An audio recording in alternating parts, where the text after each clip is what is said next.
पूरे जेल में loud speaker में होता है, जैसे अनाउंसमेंट होती है, ऐलान किया गया कि इस आदमी से कोई भी बंदा बात न करे. I was subject to mental torture, to all sorts of torture. My phone was disconnected, my मुलाकात with family was disconnected, and my video calls were disconnected.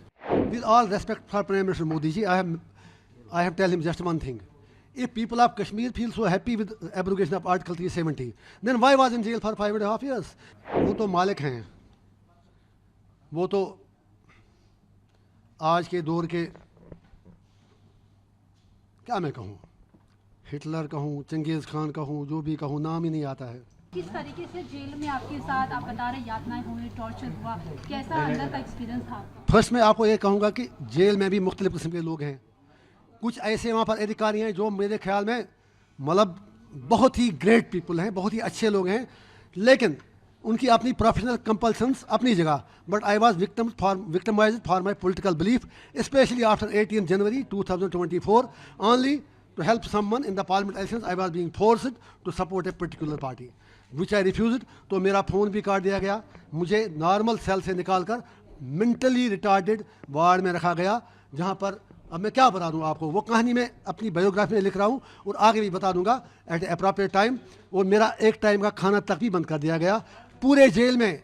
I am telling with responsibility, पूरे jail में loud speaker में होता है, जैसे announcement होती है, ऐलान किया गया कि इस आदमी से कोई भी बंदा बात न करे. I was subject to mental torture, to all sorts of torture. My phone was disconnected, my मुलाकात with family was disconnected, and my video calls were disconnected.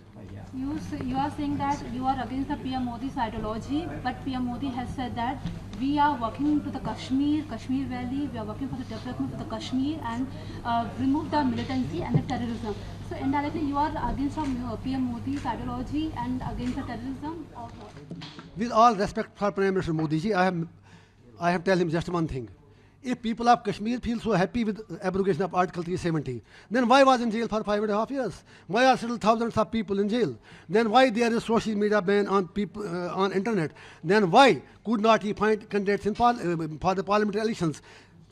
It is absolutely a fake narrative, because he should not forget that people of Jammu and Kashmir had acceded through Maharaja with Government of India, with Union of India on certain conditions. It is New Delhi which has history of broken promises, which has betrayed from all its commitments, not fault of we people.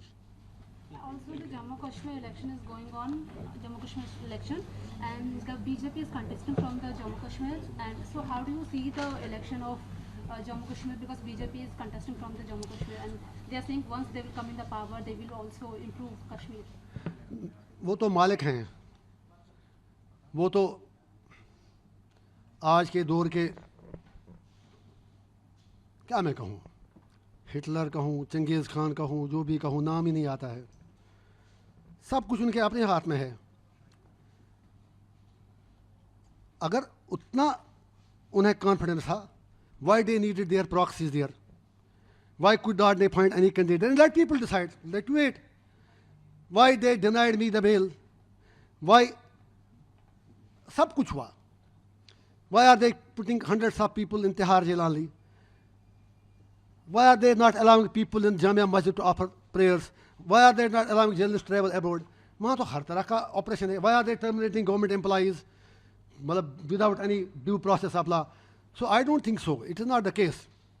And let people have already given their verdict. Umar साहब भी हार गए, madam भी हार गई और मोदी जी भी हार गए. जितने भी वो महलों में रहने वाले, सियासत करने वाले थे, वो all of them lost. अभी आपको अंतरिम जमानत मिली है, आगे आप क्या सोच रहे हैं कि आपको जमानत? मुझे उम्मीद है कि न्याय मिलेगा. मेरी रेगुलर भी लगी है. कोर्ट की कुछ कंडीशंस हैं. I can't speak on the merits of the case, but I am sure that justice will be done. Lastly 370 पर आप बात कर रहे हैं लगातार. मोदी जी कह रहे हैं कि 370 के बाद तो मिलिटेंसी कम हुई है, पत्थरबाजी कम हुई है. आप बहुत ज़्यादा बोलते हैं, सॉरी. आप कितने इसके लिए आप स्टेबल है, आप समझ रहे हैं? मुझे मैडम बताइए, सबका सवाल होगा, ये 370 का मिलिटेंसी से क्या वास्ता? पहली बात मुझे बताइए, अगर हमारे जो आज चिल्लाते हैं 370 370 370 जैसे प्रार्थना करते हैं वो लोग, आप समझिए जो 5.5 साल कहीं नहीं थे, 5.5 साल मज़े लेते रहे हमारे ex chief ministers and all those politicians, drawing room politicians. एक दिन त्यौहार में आते ना, नानी याद आती उनको वहाँ रखा था. मैं क्या कहूँ, कुछ ऐसा शब्द आया था, आप अच्छा नहीं लगा आपको देखकर, सॉरी. उनके लिए कुछ और बड़ा मैं कहना चाहता था, नहीं वो समझिए दुनिया जाने की मैंने क्या कहना था. जय जय जय. उनकी तरह रखा था पाल के उधर SKICC में. यार आप नहीं बोलने देंगे, let me be discipline all please. मेरा पेन समझ आए ना, 5.5 साल काट के आया हूँ मैं, कहीं हज यात्रा से नहीं आया हूँ, मैं उधर से आया हूँ केदारनाथ से। एक मिनट, हाँ मैं आपकी बात कर रहा हूँ। तो मैं ये कह रहा हूँ आपसे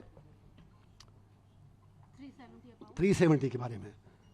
तो जो हमारे लोग जो 370 आजकल चला रहे हैं, जिन्होंने शासन किया वहाँ पर, सारे लोगों ने, नाम से नहीं ले रहा हूँ, 370 का मतलब था वहाँ कोई लॉ डायरेक्ट इम्प्लीमेंट होता ही नहीं। यूएपीए सबसे पहले उन्हें लगा दिया उधर, यूएपीए उन्होंने सबसे पहले वहाँ लगा दिया, जीएसटी उन्होंने सबसे पहले लगा दिया।